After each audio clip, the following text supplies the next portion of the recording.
Today, I'm going to talk about the evolving role of revenue responsibilities in customer success, and then some of the methodologies and ways that I've deployed to help CS teams drive revenue. This is a bit of a repeat, but I think you got the gist of it. I've been in and around software my whole career.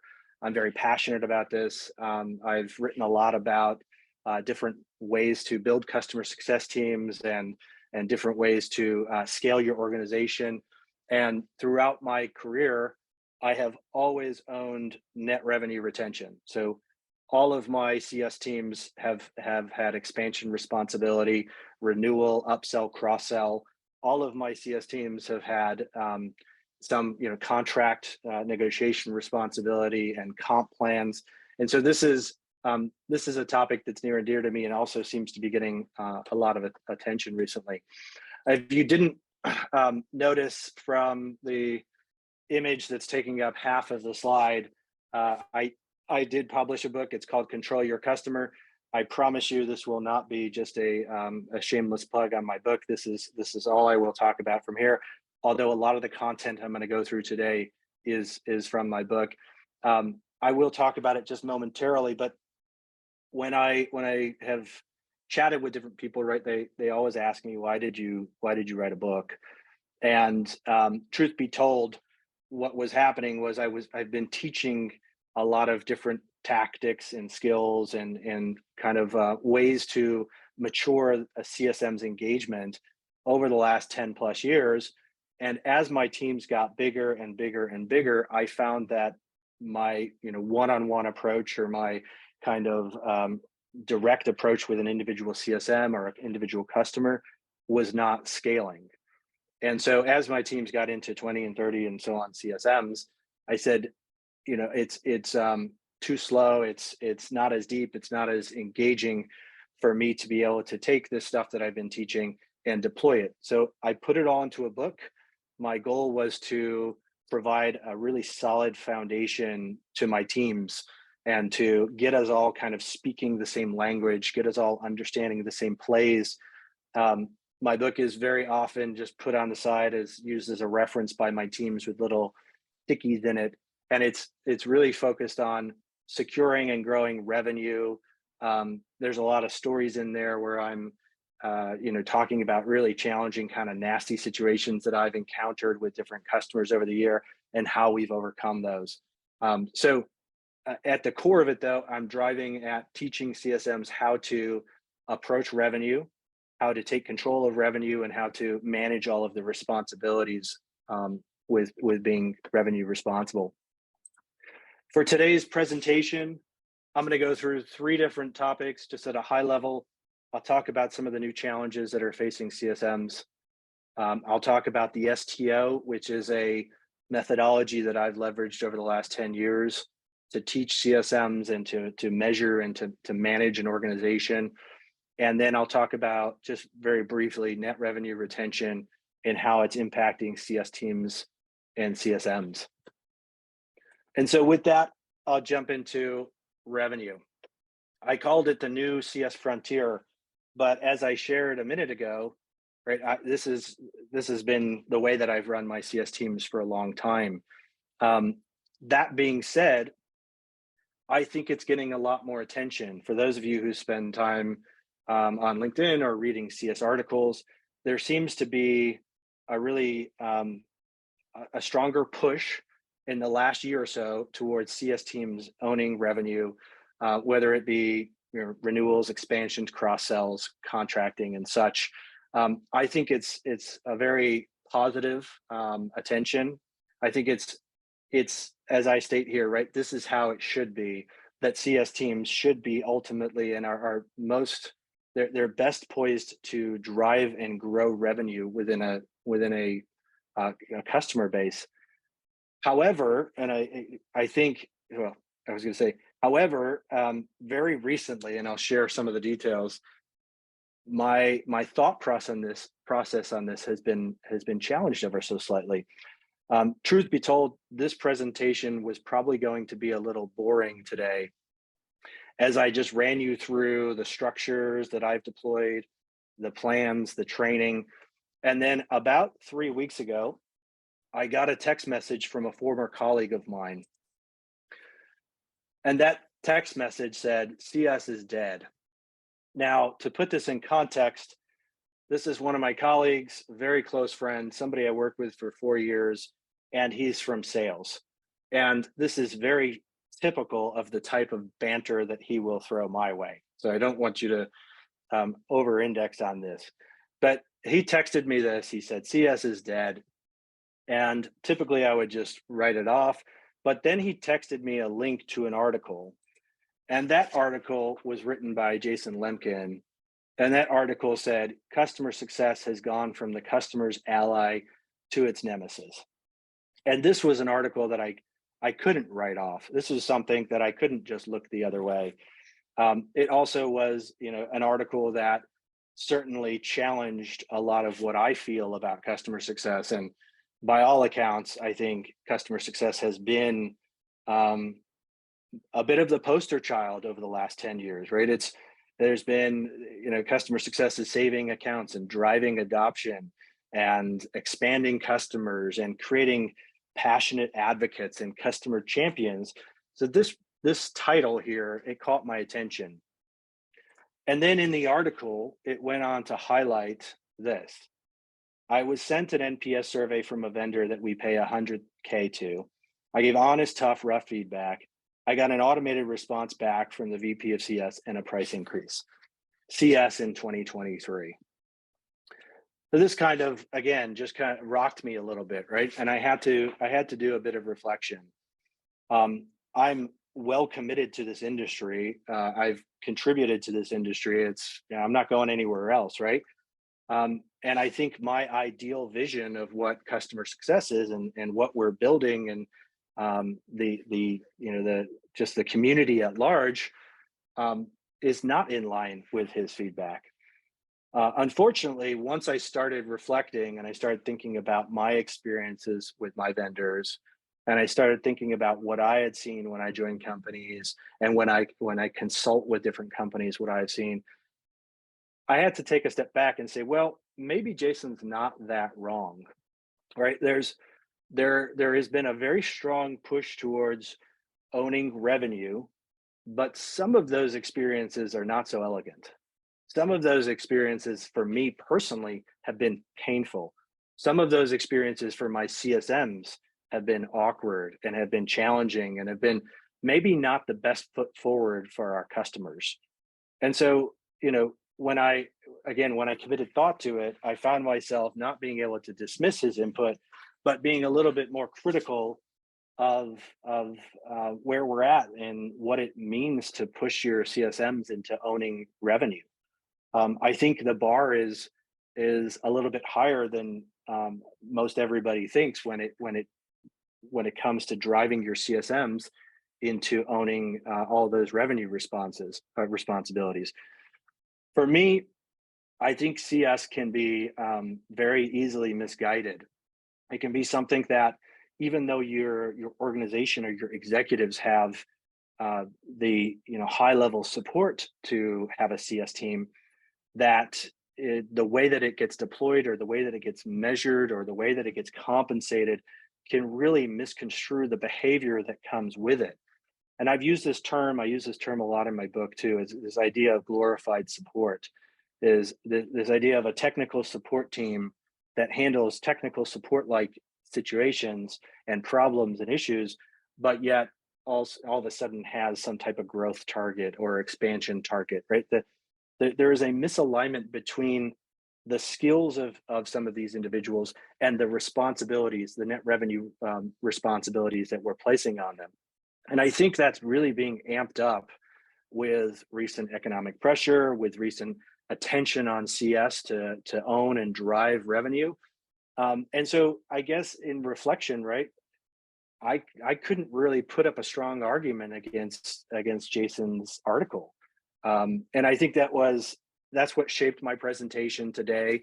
I think it's something that I wanted to commit time to. I think I've committed a lot to evolving and maturing and growing CSMs, but I think it's a hot topic. And and something that is you know, is going to create pain for customers as we look to layer on additional responsibilities for CSMs.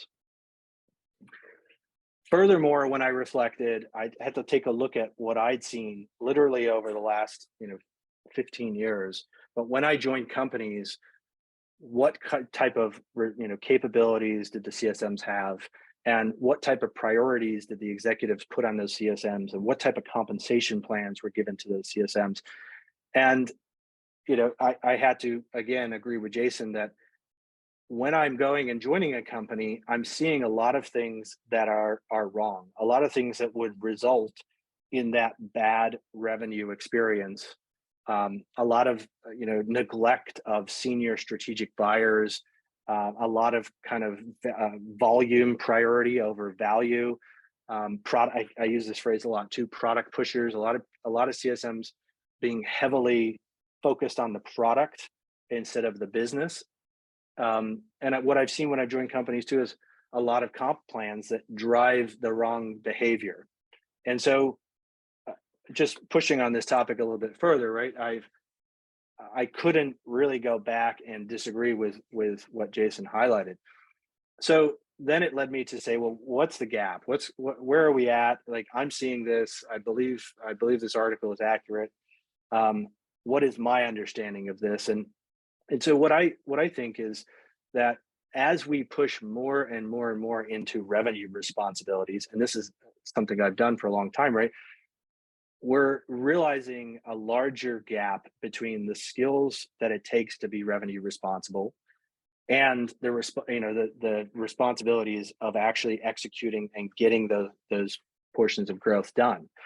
So it's not, in my experience, it's not been easy to take CSMs and throw them in to talk to an executive and throw them in to a contract negotiation, or to put them in a situation that may have 10 stakeholders and might have advocates and adversaries and complex challenges that need to be overcome to close a multi-year deal. Like, that's not what I'm getting when I join an organization, and that's not what I'm getting when I hire a fresh new CSM. I think there's also a large variance in the customer expectations by ACV. And what I mean by this is that as the deal size goes up and down, that what customers expect, what type of experience your customers expect from that CSM varies greatly. To go back to that example, at 100,000 ARR, you do expect a consultative executive engagement where somebody is understanding your business objectives and is understanding your challenges of the business and your industry. And it is a higher bar for that type of executive experience. You shouldn't just be, neglected and then sent a price increase. As you get up into 200,000 or $1 million or 2 million or whatnot, that experience is further elevated. As you go further down, you might be able to get away with a little bit more. But again, just looking at what's the gap, or what I see as the gap, is that we have CSMs who are may not be as ready to confront complex net revenue responsibilities. And then as you get into bigger and bigger and bigger deals, the customer expectations really elevate on how they expect their relationship to exist with you as a vendor. So my point on this is not all CSMs are ready to own revenue. They have, I've seen a lot of CSMs who have limited buyer engagement. I've seen a lot of CSMs who they spend their time focusing on product and issues and engaging their product stakeholders and their users. But at the same time, if you throw a revenue target at them, they want to get their bonus. So they're going to go. They're going to go and try to get the thing that puts money in their pocket. And that's where I think you get these awkward customer experiences. And that's where I think we have to battle and kind of confront in order to smooth over some of those awkward customer experiences. I don't know when I posted this, a month ago. You cannot simply give your support team a quota and call it a CS team. But I've seen it. and it's concerning, and then it doesn't work. And even though the executives are saying, hey, we've got a CS team, we've got a CS team, if you don't skill it and mature it and evolve it and train it and coach it, right, like it's not going to perform the way that you want. And you're not you cannot haphazardly throw your CS team into the proverbial water, right, to sink or swim. You have to be more responsible and sustainable about it. So speaking of sustainable, this is just my interpretation of what I see and what I've built to drive healthy account growth, versus on the flip side what a bad customer experience would be. Healthy account growth I see as being customer objective led. So in a sense, you understand what your customers are trying to achieve, you understand why they bought your software, you understand what they are trying to accomplish, and that you are engaging them and talking to them and building with them around their objectives. On the bad customer experience side, I see a lot of CSMs who don't know what their customers' objectives are or what their customer is trying to achieve. I call it directionless, right? You're just having an interaction with a customer. On the healthy side, I see a lot more multi-threading. I mean, this is a hot topic. I see multi-threading around many different layers of the organization, call it strategic up at the top, tactical, or even hands-on product users, what I call operational. On the bad customer experience side, I see a lot more that's single-threaded. So CSMs who are engaging a single point of contact, they're deriving their sense of health from that single point of contact. They are whether it's positive or negative, they take what that single point of contact is and are saying, well, this account is healthy or it's unhealthy. It's not a reliable source of input. On the healthy side, I see a lot more business interactions versus just product-led interactions. On the healthy side, I see a lot more customer-led metrics versus what I call selfish metrics. Customer-led metrics are directly tied to their objectives, right? So if a customer bought your software to accomplish something, well, then that's one of your metrics right there, right? If they bought your software to increase sales conversion or to increase NPS or to increase productivity or to whatever the metric is, right? Like that is the metric that you would want to be discussing with your customer. What I see on the bad customer experience side is selfish metrics about your product, or metrics about how many logins, I'm not seeing your users log into my software as much recently. That's not a metric that has any connection to a business outcome. That's not a metric that has any impact whatsoever, or will provide you access to any more senior stakeholders. On the healthy side, and I'll skip through a few of these here, but just I see this is a pretty significant one. On the healthy side for account growth, I see customers talking a whole heck of a lot more. And this is a stat that I've indexed on previously, is percent of talk time, and I know a lot of people do. But on the unhealthy side, I see CSM interactions that essentially the CSM is talking the ear off of the customer. To the point where the customer doesn't necessarily want to come back and to engage again and again, because it's just talking at and presenting at the customer.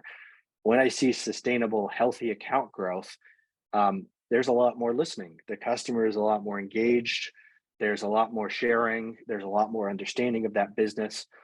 And then lastly, just looking at, and this is not the most flawless example, but on the healthy account growth side, I see contracts and expansions versus price increase and holiday specials and such. The mechanism to go and to grow revenue is a lot more accountable to your customer. It's a lot more manageable, right? And it's built up over engaging many stakeholders on the right topics, understanding their objectives, speaking their language, and delivering value for them.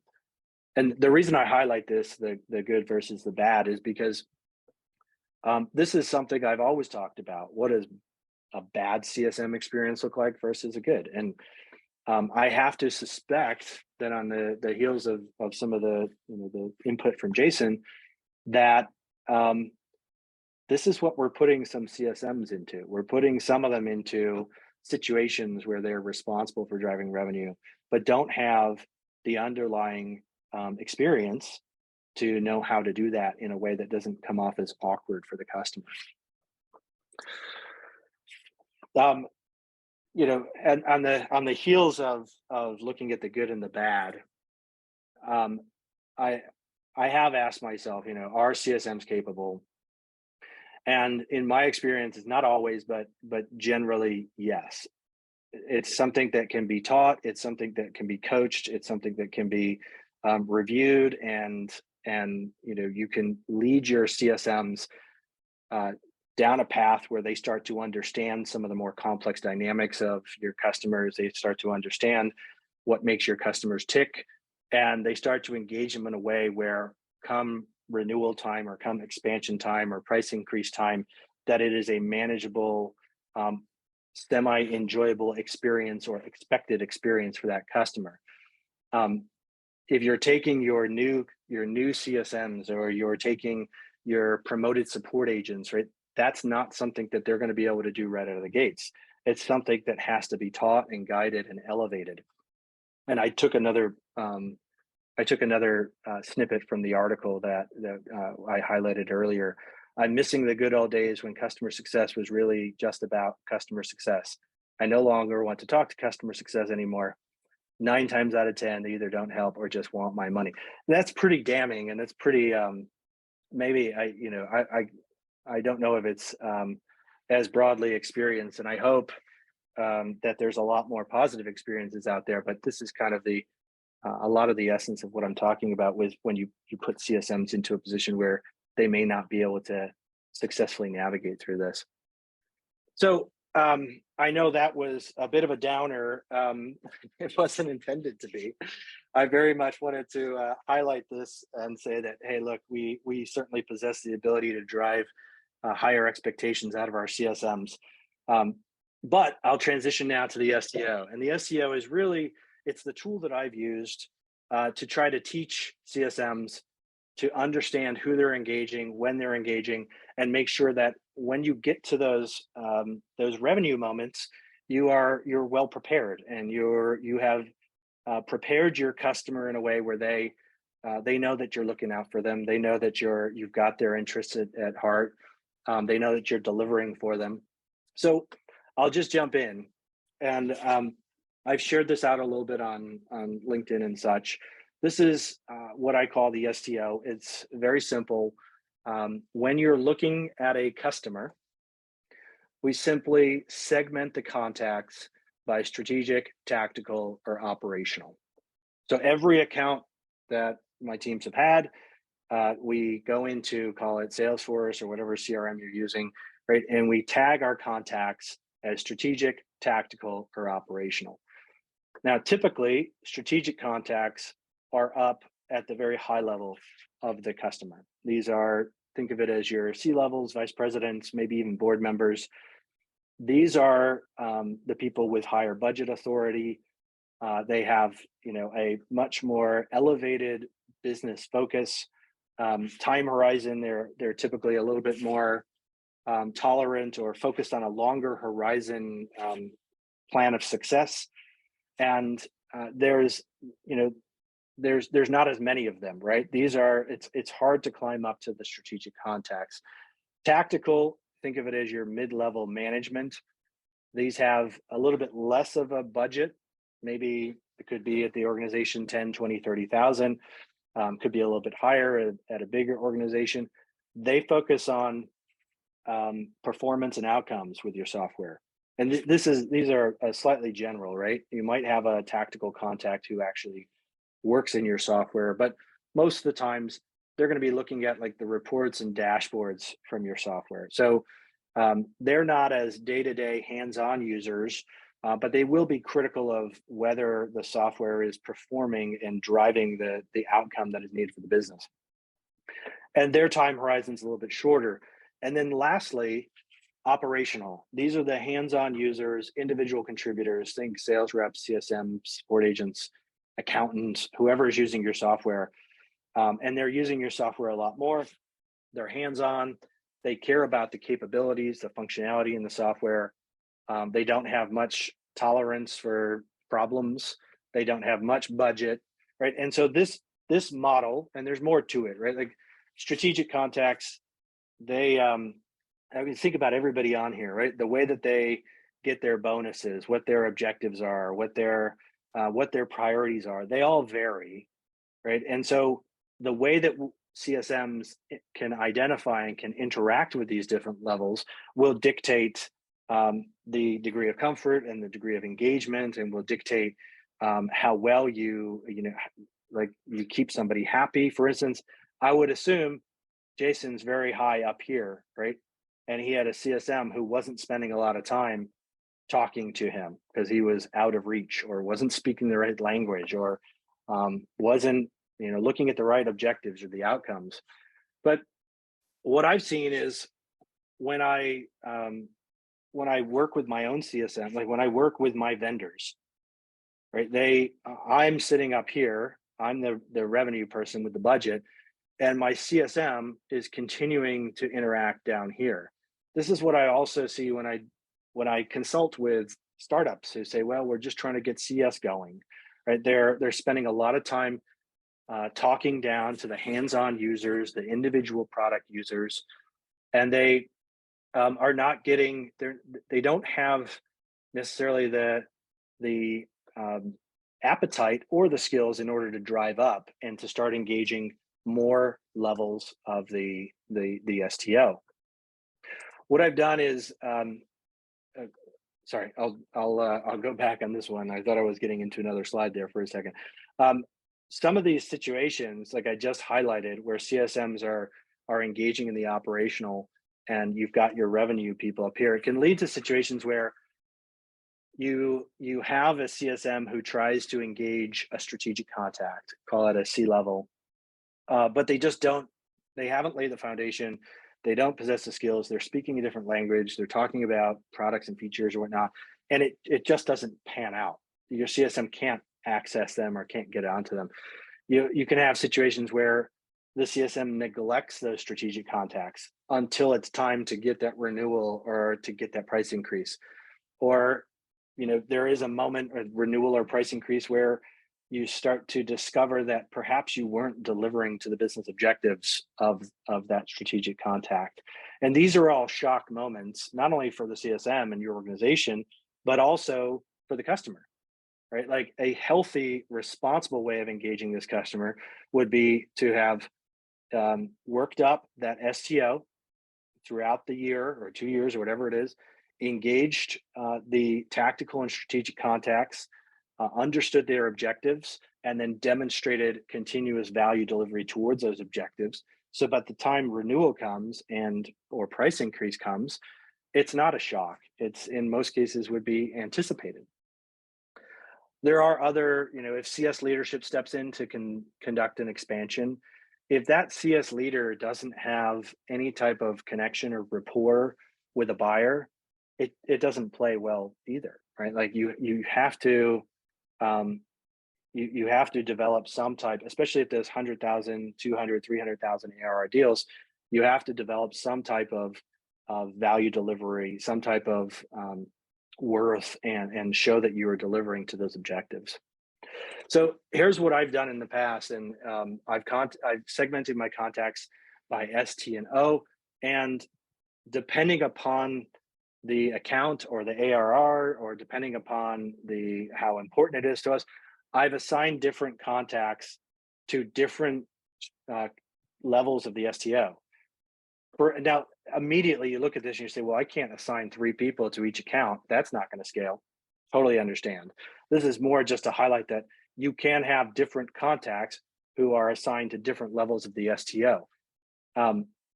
And they can do different jobs. They can be measured differently. They can be have different primary focus, right? You could have a support agent who's focused on CSAT. You could have a CSM who's focused on adoption, and an account manager who's focused on NRR. but again, this is heavy, right? So there are different variations of this. These are some examples I've done where the accounts are between, call it 300,000 ARR to a million ARR, where I've had mid-market accounts where support would handle all of the interactions with the operational contacts. It's fast, it's responsive, they're developing some rapport, but it's lightweight. Whereas I've sent the CSMs off to go and be responsible for the tactical and strategic contacts. At the same company, I've had VIP accounts at much higher ARRs, where I've brought in support and CSM and an executive sponsor, or I've had account managers, right? The point still stands, and whatever variation that you choose to engage your contacts, that you need to have multiple levels of your customer contact engaged, and engaged, reliably and consistently. Here's just another example here. Looking at the STO for, I was at a company where we had 40% of our revenue was tied up with one customer. And so we threw a lot of different resources at it, and we used the STO to say, well, we're going to have the CSMs focused on adoption and customer enablement at the strategic and tactical level. So this was a lot of performance-based metrics up here, and then business objective-based metrics up here. We had an executive sponsor and an account managers in here. And this is, of course, way too heavy. But again, I'm trying to demonstrate that if you segment your customers and you segment their contacts, you can start to look at the individual needs of those contacts. You can start to speak more clearly to each layer's objectives. You can start to speak more along the lines of the outcomes that they're looking for, and the reason that they bought your software and that got you into place. You can also expand into other contacts at those levels and more strongly secure your account. And that's a lot of what I've leveraged the STO for. In the context of helping CSMs, I've used this framework very simply to get CSMs to identify who they're about to go and talk to. So they're getting on the phone, or they're about to go and send an email. They're identifying, well, hey, this is an email or a phone call to an operational contact. I'm going to shape it this way. I'm going to position it this way, or I'm trying to gain access to a new tactical contact. What are the objectives? At what level is that tactical contact thinking? I've used this model, and like I mentioned earlier, we've tagged, historically, I've had all my teams tag all the contacts throughout the customer base and in our CRM. So as we are identifying or targeting or trying to engage a new contact, or even marketing or sending product updates, right? We might have a strategic product update that goes out just to our strategic contacts, a tactical product update that goes to our tactical, and so on and so forth. It allows us to much more dynamically understand who we're talking to and how they might think and what they might value. And that's been a major key and a major building block for all of the tactics and tricks and kind of, ways of engaging your customers that I've layered on top of it. So this is just in summary of the STO. This is, I see it as the STO has been a better way that I've deployed this across a handful of companies. But by segmenting your contacts by the STO, you're able to understand who you're engaging. A better way would be to, and I've done this, analyze all of your CSM engagements by STO level. You can start to see which accounts are lacking on the strategic engagement and the tactical. When I did this last, I would see some accounts would have super deep, rich engagement across all three layers. And then some accounts would have no strategic or tactical engagement, or other accounts would be just strategic because there'd be an executive in there and they'd be missing tactical and operational engagement. By analyzing your accounts and where you're engaging, you can start to understand what your gaps are and who you have to go and contact, and who you have to target, and who you have to engage to secure that revenue and to secure that account. Understanding your customer objectives is huge. I have found that CSMs don't spend a lot of time, or your newer CSMs, if you will, don't spend a lot of time understanding what their customer is trying to accomplish, understanding what their business metrics are, and so on and so forth. Speaking their language. As you move up, the operational, tactical, strategic, again, they value different things. They think in different ways. They have different metrics, different priorities. If the example I always say is, if you go and get on the phone with a CRO and you start talking to them about your most recent bug fix, there's a chance you might never speak to that CRO again, right? Like, you have to engage them at their level in order to sustain and capture that relationship. And the big thing is coach your CSMs to know the difference. And this is where I think over the last 10 years, I've seen the most success in all of my CSMs talking about, having awareness of who they're about to engage, what level they're about to engage, how they're going to position it for that level, the S, the T, or the O. All right, so lastly, I'm just going to talk about some, and this is a quick little touch on some of the impacts on CS as we push towards adding revenue responsibilities to CS. We have to acknowledge that, right? There's new skill sets, there's new job responsibilities that have to go with that. Not all CSMs are immediately capable of doing this, but it can be coached, and the STO is a very reliable way to help them frame up who they're going to talk to and who they're going to engage. And so this is just kind of a hit list of different things that I've been teaching and brought up to CSMs as kind of their own rule book, right? Know your customers' objectives. Speak to your customers about their objectives. Ask them to validate their objectives. You can do it on a quarterly basis. You can say, hey, Mr. and Mrs. Customer, am I correct to understand that we are still focused completely on XYZ objective? You can use that objective to elevate yourself up to the next level contact. I've been working with director who's told me I'm going to focus on this directive or this objective. Can you validate that this is the objective we should be focusing on as an organization? Believe it or not, getting a customer to communicate a reliable objective to you is hard. And I've coached it and coached it and coached it. And there are different questions. And typically a customer will not give you a meaningful objective. They might give you an objective that is focused on their bonus or their personal objectives or their project or whatever it is. But going through this process of getting your CSMs very well equipped to understand how to extract an objective and then plot their progress towards that objective pays off so massively. I mean, it is like the North Star for customer engagement.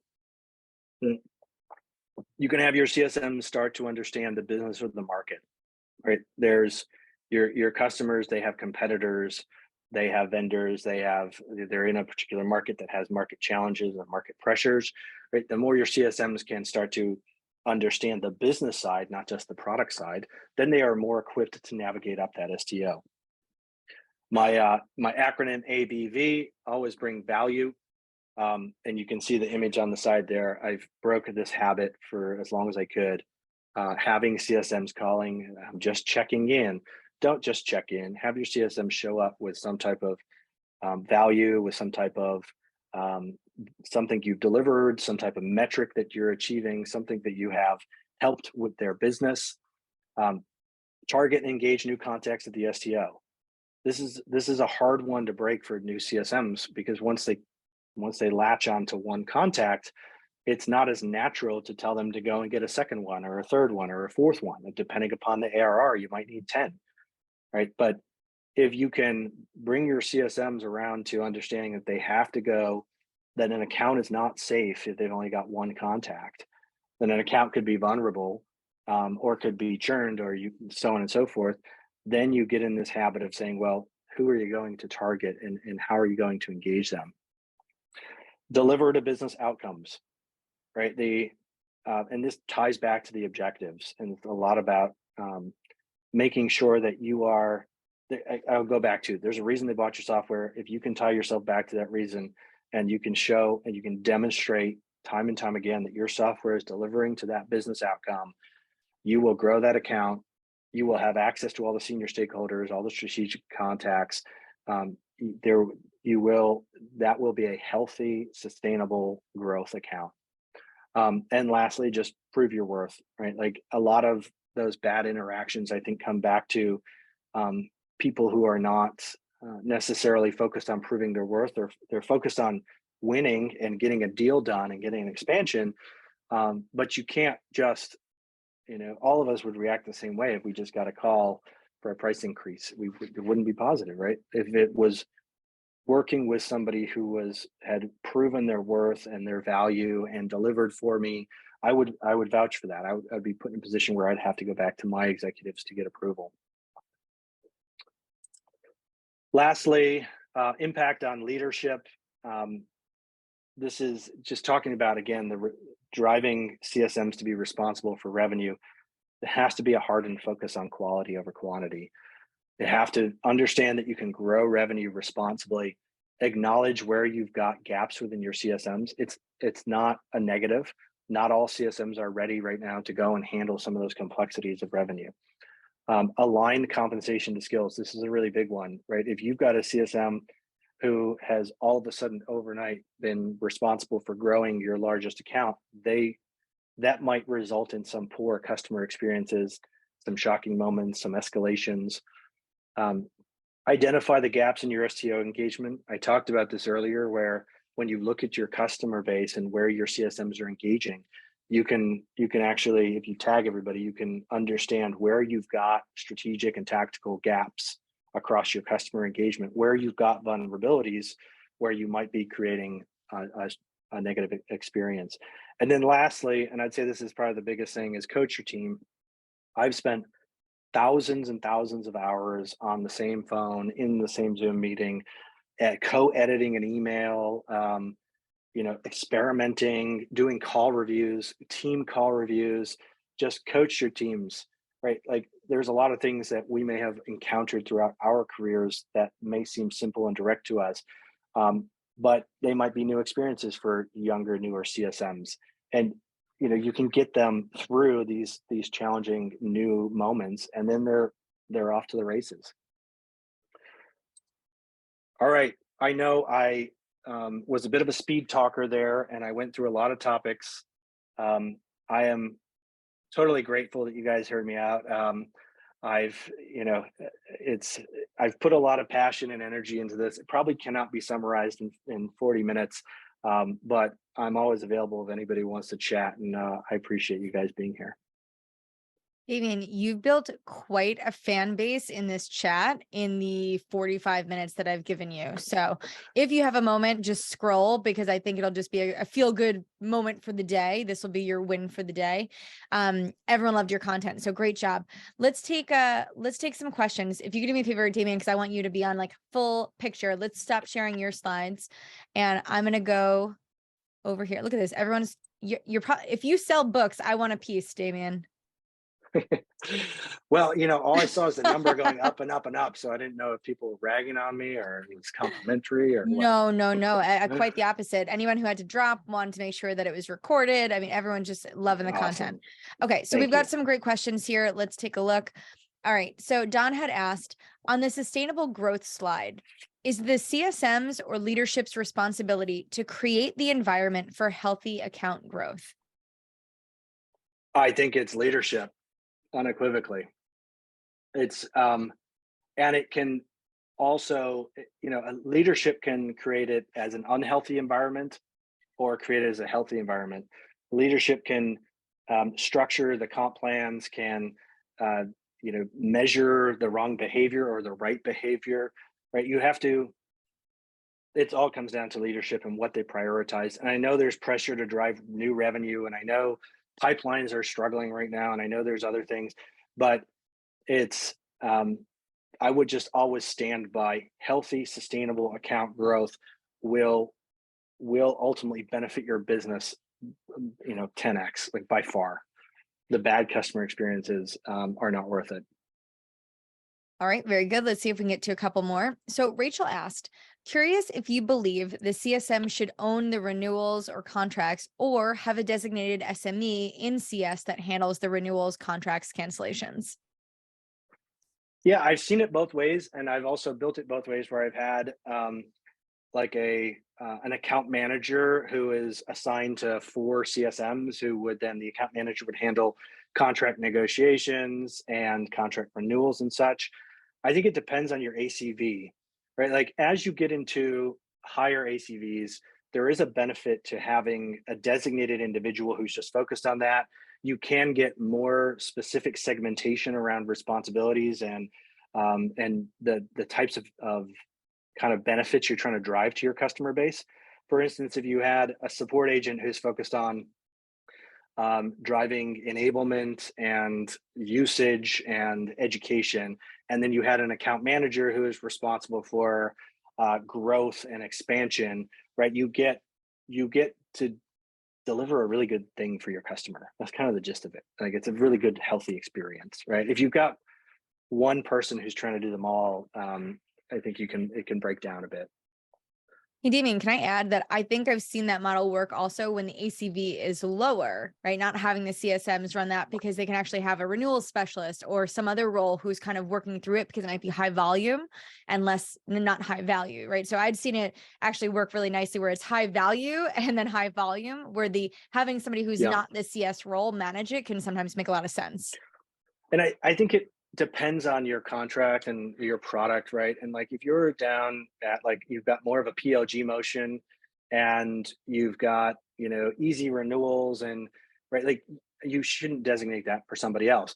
But if you do have a bit of an annual contract and it's call it a $10,000 to $20,000 ACV, you could educate your CSMs to be able to do that, or you could put it off on somebody else and probably get stronger cycles through it. All right, very good. We've got some more questions here. Okay, so Rachel had asked, curious also what your thoughts are on NPS and what alternative metrics would be more informative rather than NPS that feels very much like a vanity metric with no follow through or action on the feedback, if it is even received. Well, this sounds very familiar, Christy, because we had a fairly extensive conversation on this in another webinar elsewhere. But I think NPS is a lagging indicator. I think it is a company-wide metric that is often associated with whatever point of failure you think you have inside your business, and that it can be abused and misused. It is occasionally assigned and given to CS, and it doesn't make sense to me because it's the entire experience, and it could be that product is not functioning well, but all of a sudden CS is being judged by NPS. So I think there are better metrics. I like health as a whatever variation of health you have and how you judge health. I like net revenue retention as an overall metric because it takes into consideration the good, the bad, the ugly, like where you're succeeding, you might be failing somewhere else. Yeah, I just think there's smarter, more leading indicators and metrics that are much more attuned to the behavior of your CS team and other departments. Okay, we're going to keep it moving. We've got lots of questions here. I'm going to see how many we can get through. Jessica asked, how do you get and prioritize the objectives if you deal with separate teams? Well, okay, so I wouldn't compare one team's priority or objective, to another, right? One objective with team A is just as valuable to engage them and to speak to them and to help deliver value towards that objective as it is to the other. But you could use both of those objectives to go up to the next level to ask the boss, what should we actually prioritize? I've got director A and director B, and they're both telling me to focus on two different things. Come here, VP, and tell me where I should actually focus. A little bit of a trick, but I wouldn't put it upon yourself to prioritize one over the other unless you just absolutely unequivocally do not deliver anything remotely close to one team's value or one team's objective. All right, very good. We're going to keep it going. Natalie asked, how do you recommend going about training teams to understand a client's objectives? Yeah, I've spent so much time doing this, and it's honestly, it's been, and I know there's a few people that I've done this with on this call, and it has been turned out to be the most rewarding and engaging meeting I think I've ever had in my career, which is I would essentially pull the entire team together, um, go through one individual's call recording where they are attempting to extract an objective from a customer, and then just listen through all the specifics, what the customer pushing back on. We're teaching, um, what would be a qualified objective. And we've gone through that cycle maybe 5 or 6 times before the entire team emerged and was really extracting high value, high quality objectives from the customer base. So it was like you had to try and fail 4 or 5 times. And then we brought it back to the group, reviewed, trained, coached, changed strategy a little bit, and went back out. And it was, among other things, that type of format has just been immensely rewarding. Okay, Damien, we got time for, let's see if we can do one or two more because there's a lot in here. Sure. Okay. I have responsibility. Oh, so this is Patrick asked, I have responsibility of hiring and building a CS team. We're in the enterprise and mid-market space. What do you say is a comfortable number of clients per CSM without compromising quality? I think it's, I think it's more complicated than that, but I hear you. I've had, I think there's a big push to have super high portfolios, people with 150 and 200 accounts. And I think that's where some of those bad experiences come from. Um, I'd say segment your customer base by ARR, see if you can achieve a lower ratio at the top, and then scale your ratio as you get deeper into your customer base.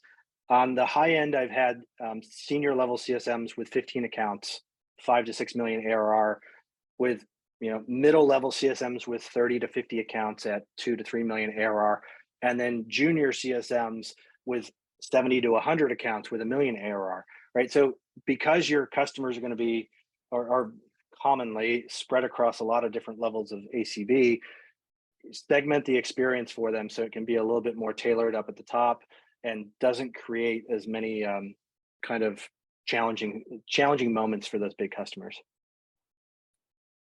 But there's no number, right? Like it's just a lot of people try to peg it to ARR. A lot of people try to peg it to logos.